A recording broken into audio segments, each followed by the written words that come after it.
नमस्कार छात्रों, मैं आनंद पांडे आज आपको बताने वाला हूँ महादेवी वर्मा जी के काव्य में क्या क्या विशेषताएं हैं। तो देखिए, इस पर एक लघु उत्तरी प्रश्न बनता है। द्रुत पाठों में से लघु उत्तरी या अति लघु उत्तरी प्रश्न बनता है, विस्तृत उत्तरी नहीं बनता है, तो लघु उत्तरी प्रश्न बनता है। तो यह पूछता है कि महादेवी वर्मा की काव्यगत विशेषताएं बताइए। लघु उत्तरी प्रश्न में प्रारंभ में जो जीवन परिचय में हम पढ़ते हैं तो उनसे संबंधित ये पूछता है जीवन परिचय दीजिए, या महादेवी वर्मा की रचनाओं को लिखिए, या उनकी यामाकृति पर क्या क्या विशेषताएं हैं बताइए। तो उसे तो हम लिख सकते हैं। अब हम काव्यगत विशेषताओं पर चर्चा करने वाले हैं। तो आप जानते हैं महादेवी वर्मा जी हिंदी साहित्य की नीर भरी दुख की बदली के रूप में प्रसिद्ध हैं। एक तरफ तो उनके काव्य में सजीवता, सुकुमारता, व्यवस्थितता, पद सौकुमार्य का चित्रण है, तो दूसरी तरफ इनकी रचनाओं में काव्यगत विशेषताओं जैसे रस, छंद, अलंकार, गुण, रीति, वक्रोक्ति आदि को भी इनकी रचनाएं अग्रसारित करती हैं और इनका अनुग्रह अपने आप में करती हैं और उसे पाठक के सामने प्रस्तुत करने का कार्य करती हैं। तो चलिए हम देखते हैं कि महादेवी वर्मा के काव्य में क्या क्या विशेषताएं हैं। आप जानते हैं कि काव्यगत विशेषताओं में क्या क्या लिखा जाता है। तो देखिए, काव्यगत विशेषताओं के दो पक्ष होते हैं। एक क्या होता है, अभिव्यक्ति पक्ष, और दूसरा क्या होता है, अनुभूति पक्ष। अभिव्यक्ति पक्ष और अनुभूति पक्ष। तो अभिव्यक्ति पक्ष में क्या लिखा जाता है, अभिव्यक्ति पक्ष में काव्य की कलात्मक विशेषताओं को, और अनुभूति पक्ष में क्या लिखा जाता है, भाव पक्षी विशेषताओं को, भाव पक्षीय विशेषताओं को। तो चलिए सबसे पहले हम महादेवी वर्मा जी की भावगत विशेषताएं जानने का प्रयास करेंगे। आप देखिए, भावगत जैसा कि नाम से ही स्पष्ट है कि भावगत या भाव पक्षी विशेषताएं वे विशेषताएं होती हैं जो लेखक की रचनाओं में विद्यमान रहती हैं और लेखक या कवि की गरिमा को दिखाती हैं कि वह किस भावनाओं को लेकर लेखन कार्य कर रहा है। वह पीड़ित को लेकर रचनाएं कर रहा है, शोषित को लेकर रचनाएं कर रहा है, या किन किन बातों को लेकर वह आगे बढ़ रहा है। तो महादेवी वर्मा जी के काव्य में आप देखिए, सबसे पहला जो भाव है वह क्या है, वेदना और करुणा का भाव। देखिए, महादेवी वर्मा जी के काव्य में वेदना और करुणा की सुंदर और सफल योजना व्यक्त करने का प्रयास महादेवी वर्मा जी ने किया है। इनकी इस काव्यगत विशेषता में प्रेम, स्नेह, सहानुभूति, दया, करुणा में जीवन की सार्थकता मानती हैं। वे बिना प्रेम और स्नेह तथा समता के मानव जाति को एक मरण पर्व मानती हैं। महादेवी वर्मा जी का मानना था कि करुणा से ही एक व्यक्ति दूसरे से जुड़ सकता है, और वह यदि करुणा वेदना के रूप में अभिव्यक्त हो जाए तो करुणा और वेदना मिलके व्यक्ति को एक सफल व्यक्तित्व प्रदान करती हैं। तभी तो वे अनायास ही कह उठती हैं कि वर दो मेरा यह आंसू, वर दो मेरा यह आंसू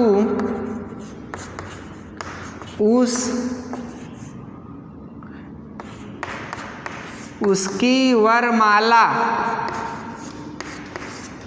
वर दो मेरा यह आंसू उसकी वरमाला की, अर्थात वरदान दो मुझे कि मैं उसके उर की माला बन सकूं, उसके किसकी, उर यानी हृदय की माला बन सकूं।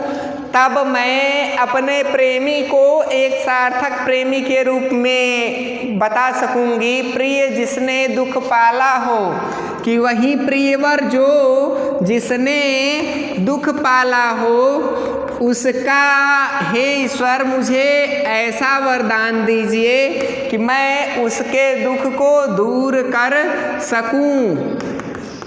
उसके उर यानी हृदय का कि हे ईश्वर मुझे ऐसा वरदान दो कि मैं उस प्रेमी के हृदय की वरमाला को अपने में धारण कर सकूं, जिसने दुख अपने हृदय में ले रखा हो उस प्रियतम का दुख मुझसे दूर हो जाए। और अगली विशेषता क्या है? प्रकृति चित्रण है। प्रकृति चित्रण करने में भी महादेवी वर्मा जी अत्यंत सिद्धहस्त रही है। चाहे प्रकृति का आलंबन रूप हो चाहे उद्दीपन रूप हो, दोनों रूप में प्रकृति को उद्दीपित करने वाली रही हो। चाहे उनकी सोनजूही नामक कविता हो, सोनजूही की बेल नवीली छैल छबीली, तो उस प्रकृति के एक एक सूक्ष्म भावों को व्यक्त करती हैं। जैसे जब हवाएं चलती हैं तो हवाएं चलने पर पेड़ पौधों को कैसा प्रतीत होता है, उस बात को भी महादेवी वर्मा जी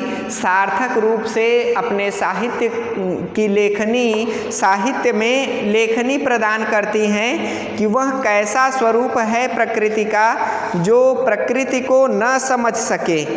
वे महादेवी वर्मा जी इसी कारण से तो कह उठती हैं कि रूपसी तेरा घन केश पास। रूपसी यानी प्रकृति चित्रण करने में वो बताती हैं कि रूपसी अर्थात हे प्रकृति तेरा यानी तुम्हारा, घन यानी घन केश पास यानी तुम्हारे बालों का घुघराला होना, घन यानी घुघराला होना, पास यानी गोद यानी तुम्हारे हे प्रकृति तुम्हारी अनुपम सुंदरता जो है वह जो घुघरालापन है वह अत्यंत ही कैसे है? रूपसी यानी बहुत ही रूप को मोहित करने वाला है। और कैसा है? श्यामल श्यामल। और आकाश में तुम्हारा स्वरूप कैसा है? श्यामल श्यामल है, श्याम रंग का है। और कैसा है? और जो देखने में कोमल कोमल प्रतीत होता है, जो श्याम वर्ण का नीला नीला है और कोमल कोमल प्रतीत होता है। और क्या है? लहराता सुरभित केश पास। लहराता यानी चारों तरफ हवाओं के चलने पर वह लहराता है। लहराता सुरभित केश पास। सुरभित केश पास यानी जब नदियों में हवाएं चलती हैं तो उस समय वह तुम्हारा स्वरूप अत्यंत ही प्रिय हो जाता है, वह हिलोरे लेने लगता है, जो आँखों को देखने पर अत्यंत सुंदर प्रतीत होता है। अब इनके काव्य में देखिए छात्रों, रहस्यवाद की भी सुंदर योजना व्यक्त हुई है। और वह रहस्यवाद कैसा है? वह प्रकृति के उपादानों को प्रतीत करने वाला और व्यक्ति को व्यक्तिनिष्ठ बनाने वाला है। तो चलिए हम देखते हैं कि कैसा है रहस्यवाद इनका। तो इन महादेवी वर्मा जी का रहस्यवाद ऐसा रहस्यवाद है जो ईश्वर अदृश्य ईश्वर को जानने का प्रयत्न करता रहता है कि ये हवाएं कहाँ से चलती हैं, इन्हें चलाने वाला कौन है। भूकंप आते हैं तो पृथ्वी को हिलाने वाला कौन है। आकाश में गड़गड़ाहट होती है तो वह गड़गड़ाहट करने वाला कौन है। और जब जल वाष्प बन के आकाश में जाता है तो वर्षा कराने वाला कौन है। इस बात को यहाँ महादेवी वर्मा जी के काव्य में हम स्पष्ट रूप से पाते हैं। और महादेवी वर्मा कहती हैं कि कनक से दिन मोती सी रात, यानी कनक से दिन सोने के समान, कनक यानी सोने के समान दिन किसने बनाया और मोती के समान काली रात किसने बनाया। कनक यानी सोने के समान दिन किसने बनाया और मोती के समान काली रात किसने बनाया? और क्या कहते हैं? मिटता रंगता बार बार। और क्या होता है? मिटाता रंगता बार बार। और कौन है कि इसे बार बार मिटाता है और रंग भरता है बार बार? यानी वह आखिर कौन सी सत्ता है जो दिन होता है सोने के समान चमकदार और रात होती है मोती के समान काली काली? तो कभी मोती और फिर कभी सोना, यह कौन करता है? यह करने वाला आखिर कौन है जो इतना कर रहा है? आगे वो कहते हैं कौन जग का वह चित्राधार, यानी कौन है जो इस संसार में इस चित्र को भरता है। ये बात महादेवी वर्मा जी निम्न पंक्तियों में व्यक्त करके अचंभित हो रही हैं, इस रहस्य से परेशान हैं कि बार बार रंग भरना और रंग मिटाने का कार्य कौन इतना ज़्यादा तेजी से कर रहा है? कौन ऐसी सत्ता वाला है? किसके अंदर इतनी शक्ति है कि वह कहाँ से इन बातों को अपने अंदर समाहित करता है और दिन और रात को अपने अनुसार व्यक्त करता रहता है कि दिन कब कैसा है और रात कैसी है। कनक के समान यानी सोने के समान दिन और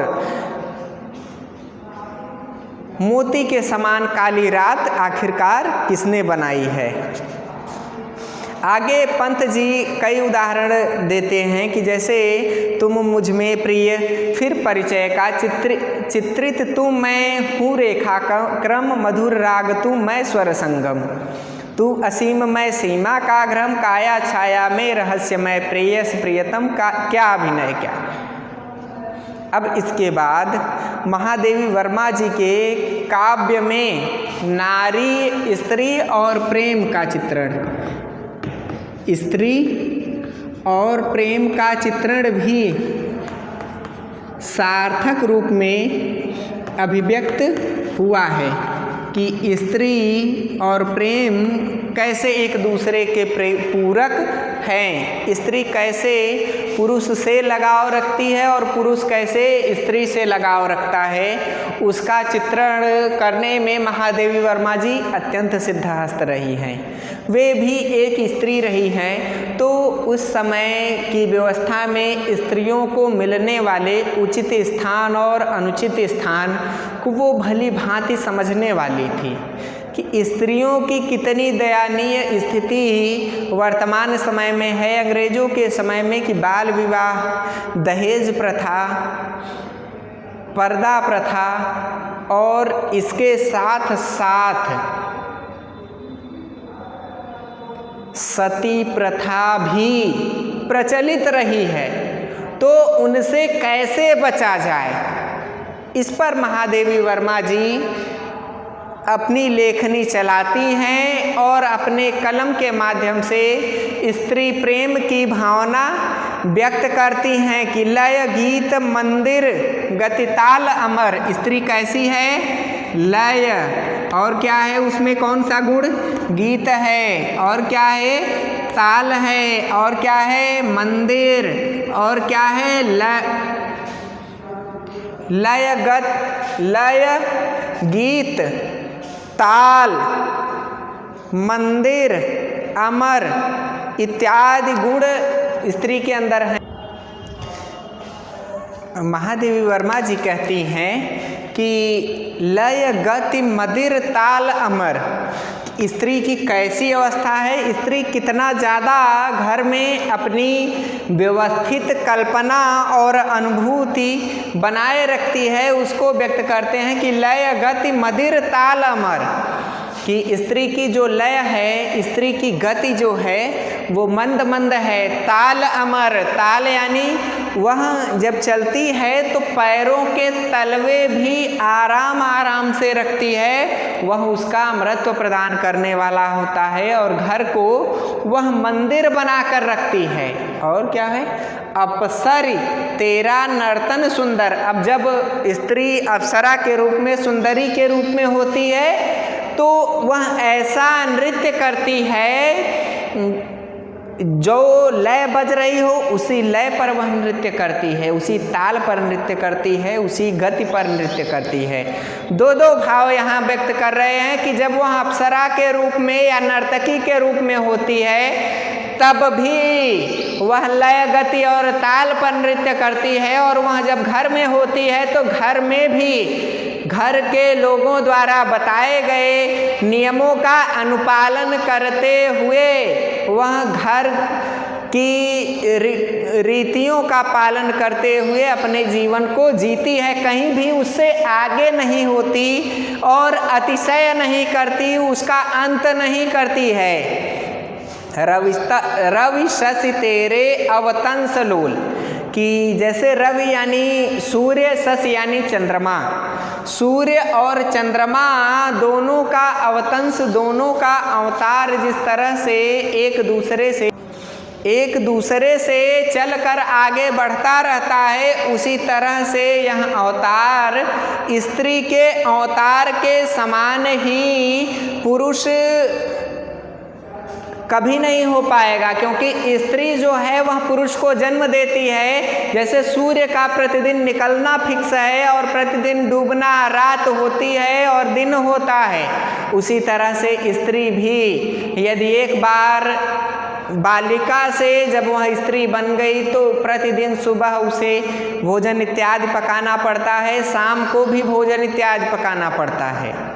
जैसे प्रकृति में बादल इत्यादि आ जाने से दिन की छाया मलिन रहती है, दिन रात के समान प्रतीत होती है, उसी तरह स्त्री भी बीमार हो जाए तो एकाध दिन ऐसा आ जाता है जिस दिन वह भोजन लेट पकाए, अन्यथा प्रतिदिन नियम पूर्वक प्रकृति के नियमों का अनुपालन करते हुए वह अपना जीवन जीती रहती है। आगे क्या है? सीमांत जटित तारक अमोल, सीमांत तुम्हारी अवस्था ऐसी है जहाँ सीमाओं का अंत हो जाता है और तारों के समान हे स्त्री तुम अनमोल हो। चपला विभ्रम, चपला यानी विद्युत की चमक, विभ्रम जो भ्रमित करती है, जो विद्युत जिस तरह से चपलता से चमकती है और अंत हो जाता है, उसी के समान ही तुम चपल हो, चतुर हो कि अचानक ही एक क्षण में सभी कार्य को संपन्न कर लेती हो। स्मित इंद्रधनुष, कि इंद्रधनुष आकाश में जैसे 7 रंगों वाला होता है, वैसे ही स्त्री तुम भी सप्तरंगी हो। किस रूप में? माता के रूप में, बहन के रूप में, बेटी के रूप में, पुत्री के रूप में, कुशल गृहिणी के रूप में, देवी के रूप में तुम एक स्पष्ट इंद्रधनुष के समान सतरंगी 7 रंगों वाली हो। हिमकड़ बनते स्वेद निखर, और तुम्हारा जैसे प्रकृति में जब ठंडा मौसम होता है तो हिमकण यानी बर्फ के कण निकल कर सफ़ेद सफ़ेद प्रकाश चारों तरफ फैलाते हैं, उसी तरह से तुम हो। युग है पलकों का उन्मीलन, और यह जो युगीन संसार है यह केवल पलकों का एकमात्र मिलन है। यह मिलन के समान प्रतीत होता है और इसमें कोई भी बात नहीं व्यक्त होती है। इस बात को व्यक्त करते हैं महादेवी वर्मा जी और बताती हैं कि स्त्री की कैसी स्थिति तत्कालीन समय में है। तो इनके काव्य की एक और विशेषता क्या है? स्त्री और प्रेम का चित्रण। अगली विशेषता क्या है? विरह की अनुभूति। महादेवी वर्मा जी विरह की साक्षात प्रतिमूर्ति रही हैं।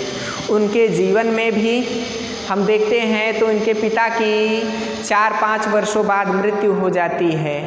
भाई भी इनके पास नहीं था। कई वर्षों की प्रेरणा के बाद इन्हें एक भाई उत्पन्न, कई वर्षों से आराधना करने के बाद इनके माता और पिता को एक संतान के रूप में महादेवी वर्मा जी प्राप्त हुई थी। और इनकी एक बहन थी जो इनसे बहुत छोटी थी, वह इन्हें पहचानती हो या नहीं यह भी ये लिखती हैं कि यह भी निश्चित नहीं है, जिस कारण से मेरे जीवन में दुख की अनुभूति थी। इसके बाद जब इनका विवाह हुआ तो ये अत्यंत छोटी सी 9 वर्ष की अवस्था में थी और इनके पति इनके पिताजी के उम्र के थे, इतने ज्येष्ठ उम्र का होने के कारण दोनों का अच्छा संयोग नहीं बना और पति की भी 1932 में मृत्यु हो जाती है, जिस कारण से यह दुख से अत्यंत संतप्त हो जाती हैं और उस विरह की अनुभूति को वो अपने पंक्तियों में, चाहे जीवन विरह का जलजात, जीवन विरह का जलजात नामक कविता हो, चाहे नीर भरी दुख की बदली स्पंदन में निष्क्रंद बसा आहत में क्रंदन विश्व हंसा, ये जो पंक्ति हो, चाहे यहाँ पर देखिए इनके विरह की अनुभूति स्पष्ट रूप में दिखाई देती है। जिसमें कलक न सुधि का दंसन, प्रिय में मिट जाने का साधन, वे निर्माण मुक्ति मेरे जीवन के सत बंधन। यानी जिसमें कलक, यहाँ पर महादेवी वर्मा जी कह रही हैं कि मेरा जीवन ऐसा हो गया है कि जिसमें कोई कलक नहीं है, अर्थात मेरे पास केवल रोने के अलावा, विरह के अलावा सुधि का कोई भी दंशन नहीं है कि उन्हें स्मरण करके केवल रोऊं। प्रसन्नता का कोई अवसर ही नहीं है मेरे जीवन में। प्रिय के स्मरण में मैं अपने आप को खपा लूं, अपने आप को नष्ट कर लूं, ऐसी अवस्था है मेरी। वे निर्वाण मुक्ति मेरे कि मैं पूरे जीवन उनको याद करते हुए निर्वाण प्राप्त करूंगी, मृत्यु को प्राप्त करूंगी। जीवन में मेरे जीवन का यही सबसे बड़ा सौ बंधन है। इनके महादेवी वर्मा जी के जीवन में वेदना भाव तो जैसे कूट कूट कर भरा हुआ है। एक तरफ सुधि का दंशन है तो दूसरी तरफ विरह की अनुभूति है, तीसरी तरफ सजल नयनों की कलक है, तो कहीं कहीं व्यक्तिगत दुख की अनुभूति ही इनके जीवन में पड़ी हुई है। और भी इनके कई दृष्टिकोण हैं जिनकी चर्चा मैं आपसे आगे करने वाला हूं, तो आप लगातार वीडियो में बने रहिए। इसके बाद छात्रों, मानवतावादी भाव महादेवी वर्मा जी की कृति में स्पष्ट रूप में झलकता है। मानवतावादी भाव से तात्पर्य है कि महादेवी वर्मा जी मानवतावादी दृष्टिकोणों का अनुपालन करती हैं। वे लघु मानव की प्रतिष्ठा की ओर जोर देती हैं। वे कहती हैं कि प्रत्येक व्यक्ति दूसरे व्यक्ति के बराबर है। महादेवी वर्मा जी कहती हैं कि अहम ब्रह्मास्मि वाली भावना जब प्रत्येक व्यक्ति में आ जाएगी, तब वह व्यक्ति महान से महानतम बनने की ओर अग्रसर होगा। अन्यथा यदि वह भाव व्यक्ति में नहीं आएगा तो वह महान से महानतम न बनकर वह लघु से लघुतम की ओर खिसकता चला जाएगा। अतः व्यक्ति के लिए आवश्यक है कि वह महानतम बनने की ओर अपने ध्यान को केंद्रित करे। और वो कह उठती हैं इन पंक्तियों में, मेरे बंधन आज नहीं प्रिय, संस्कृत की कड़ियाँ देखो, मेरे गीले पलक छुओ मत, मुरझाई कलियाँ देखो। वे कहते हैं कि आज मैं इतने दुखों से संतप्त हूँ, फिर भी मेरे बंधन आज नहीं प्रिय, यह मेरे बंधन बिल्कुल भी नहीं है। संस्कृत की कड़ियाँ देखो, संसार की कड़ियाँ देखो कि किस तरह से परंपरा के बंधन में वे जकड़ी हुई हैं। मेरे गीले पलक छुओ मत, मेरे गीले पलकों को बिल्कुल भी मत छुओ, मेरे गीले पलकों पर बिल्कुल भी बिंदु का प्रकाश न डालो, बिंदु पर जोर न दो। जो बिंदु होंगे वही मेरे को प्रकाशमान बनाएंगे।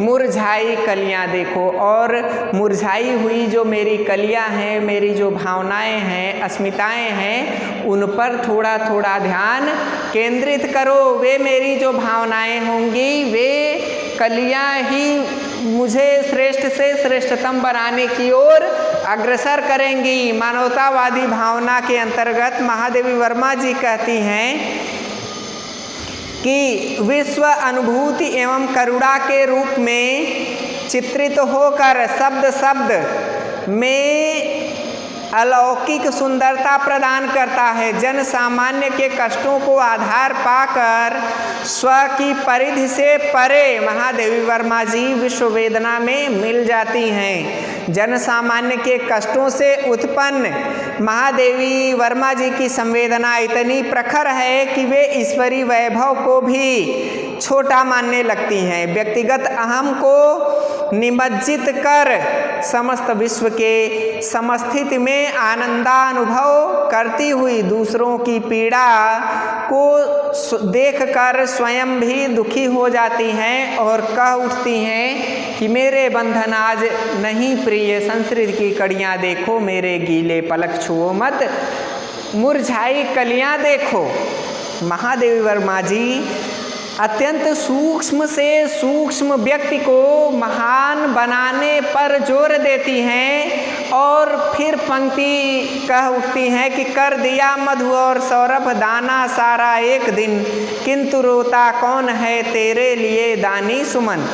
कि अर्थात तुमने तो भौरे को मधु प्रदान कर दिया है, फिर भी कौन तुम्हें कहता है कि पुष्प दानी नहीं होता। अर्थात पुष्प की दानशीलता का वर्णन कहती हैं कि एक तो चारों तरफ अपनी महक बिखेरता है और दूसरे तरफ मधु दे देता है भौरों को। अब इससे बड़ा दानी दुनिया में कौन मिलेगा, और या इससे बड़ा दानी दुनिया में कौन हो सकता है। इसके बाद महादेवी वर्मा की अगली काव्यगत विशेषता यह है कि महादेवी वर्मा आध्यात्मिक चेतना पर जोर देने वाली हैं, आध्यात्मिक चेतना पर बल देती हैं और आध्यात्म को ही वे श्रेष्ठ मानती हैं। महादेवी वर्मा जी के काव्य में वेदना और निराशा अकर्मण्यता का पर्याय न होकर संकल्प की दृढ़ता और पावनता का प्रतीक है। परोक्ष प्रिय के प्रति अलौकिक एवं आध्यात्मिक वेदना के द्वारा उन्होंने अंतःकरण का परिष्कार किया है। वे सुख की अपेक्षा विरह में ही आनंद अनुभूति का अनुभव करती हैं। वे मुक्ति और मिलन की अपेक्षा चिर विरहिणी ही रहना चाहती हैं। महादेवी वर्मा जी जीवन को विरह का जलजात कहती हैं और कहती हैं कि जैसे कमल जन्म से लेकर मृत्यु तक कीचड़ में लिप्त रहता है, उसी तरह से मेरा भी जीवन दुखवाद की इस अतृप्ति में बहुत महत्वपूर्ण है। महादेवी वर्मा जी जीवन की पूर्णता अतृप्ति में मानती हैं, तृप्ति को उदासीनता का समर्थक बताती हैं। महादेवी वर्मा जी अपने प्रिय के प्रति कदापि उदासीन नहीं होना चाहती हैं और कहती हैं कि तुम सजल रहो आँखों की सित आसित मुकुराता बनकर, मैं सब कुछ तुमसे देखूं, तुमको देख पाऊं न पर।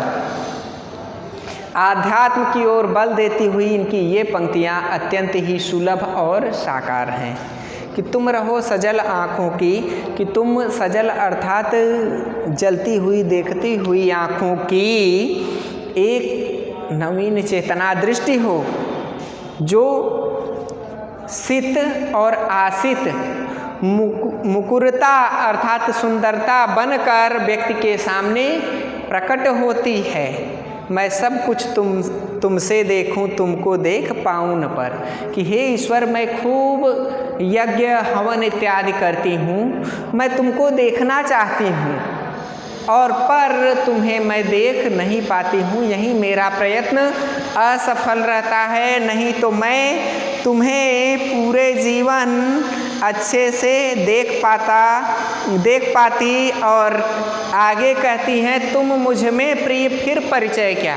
कि हे ईश्वर, यदि आप सभी व्यक्तियों से प्रेम करते हो तो परिचय मेरा और आपका आखिरकार क्या है। अर्थात परिचय की कोई आवश्यकता नहीं है। तुम मेरे लिए प्रिय हो और मैं आपके लिए प्रिय हूँ। यदि इस तरह की भावना हम दोनों एक दूसरे के प्रति रखते हैं तो विश्व भी इस चेतना का अनुग्रह करके आध्यात्मिकता के आधार पर एक दूसरे को भाई मानेगा और न तो उसमें कभी लड़ाई झगड़ा होगा और न कोई द्वेष इत्यादि का भाव निहित होगा। इस तरह से महादेवी वर्मा जी के काव्य का परिचय है। अगर आपसे पूछता है छात्रों कि महादेवी वर्मा जी की आध्यात्मिक चेतना क्या है, महादेवी वर्मा जी की विरह वेदना क्या है, या महादेवी वर्मा की कलात्मक अभिव्यक्ति पर प्रकाश डालिए, महादेवी वर्मा के नारी प्रेम पर प्रकाश डालिए, महादेवी वर्मा के काव्य में रहस्यवाद का चित्रण हुआ है, या महादेवी वर्मा के काव्य में प्रकृति चित्रण की सुंदरता का वर्णन करिए, महादेवी वर्मा निर्भरी दुख की बदली है, इस कथन को स्पष्ट कीजिए। तो आज के इस वीडियो के बाद आप इन सभी का उत्तर आसानी से दे पाएंगे। आज के इस वीडियो में इतना ही। अगले वीडियो में जब हम मिलेंगे तो आपसे आगे हरिवंश राय बच्चन पर चर्चा करेंगे। तब तक के लिए धन्यवाद।